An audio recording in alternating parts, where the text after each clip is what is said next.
Hello everyone, welcome to the new video. So in this video we are going to discuss about the central concepts of automata theory. So the first one what we're going to learn is an alphabet. So an alphabet is a finite set of symbols and it is denoted by sigma.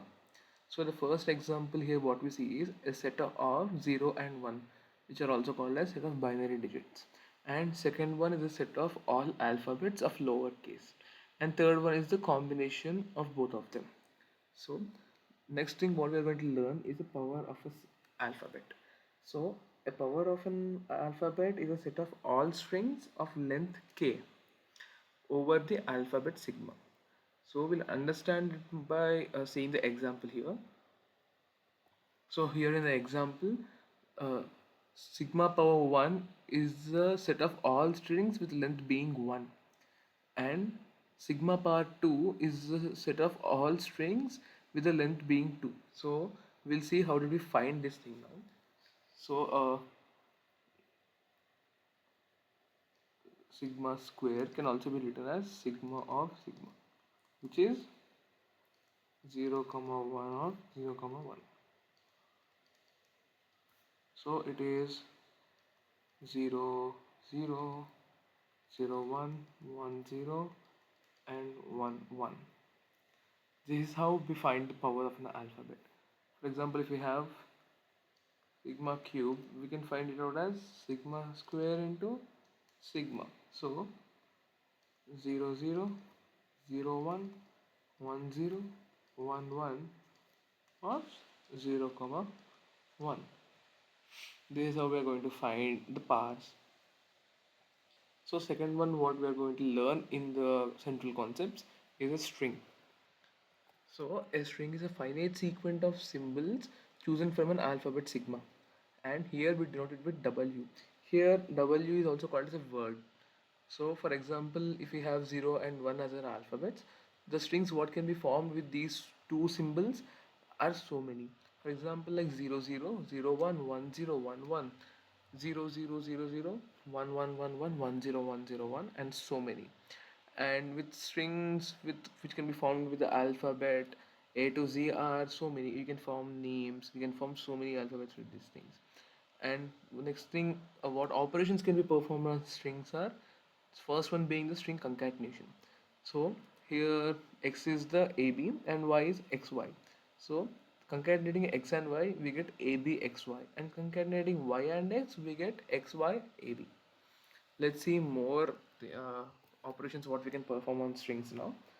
So the first operation what we can do on strings is length, that is finding out the length. And finding out the length we use it as mod of W. And for example, our word is ABCD. So the length of this thing, the length of this word is 4.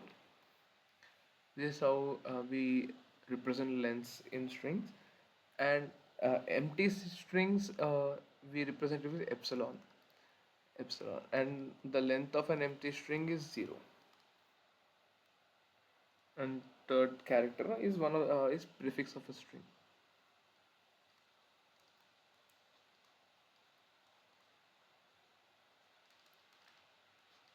So let's understand it with an example. For example, if our word is A, B, and C, so what prefixes can be formed here is, first let us do some magic on this. This word can also be written as epsilon or A, B, C. So the prefixes of A, B, C are, first one is epsilon. So epsilon, next one is A, and the next one is A and B together. So A and B, and the last one is A, B, and C completely. So A, B, and C. These are the prefixes of the string ABC. And there is something called as proper prefix.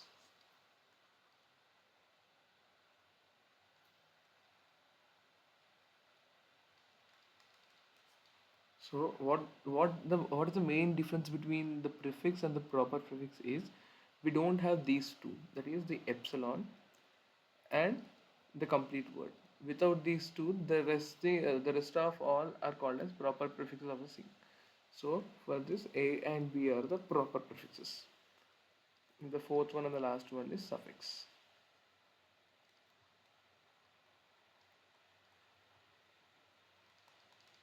These are the trailing characters or symbols of the string.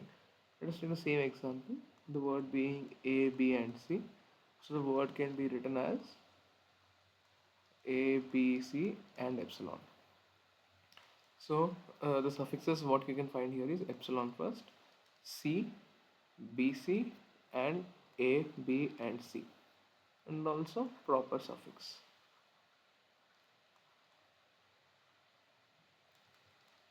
The proper suffix is the same thing but without this epsilon and the whole word. It is C and BC. This is how we find suffixes, prefixes, length of the string. And the last one in the central concept is the language. So a language L is a set of strings over a given alphabet. And the language can be finite or infinite. Unlike others, strings and also alphabets are finite, but language can also be infinite. And the examples what we can see for language are first one is an empty language which doesn't have anything, and second one is an empty string. As we saw it in the previous thing, an empty string is denoted with an epsilon, so it has an epsilon. And the third example what we got here is even number of zeros. So even number of zeros, here we got 2, here we got 4, and the last one we got 6. This is what a language is. So let us see what operations we can perform on language.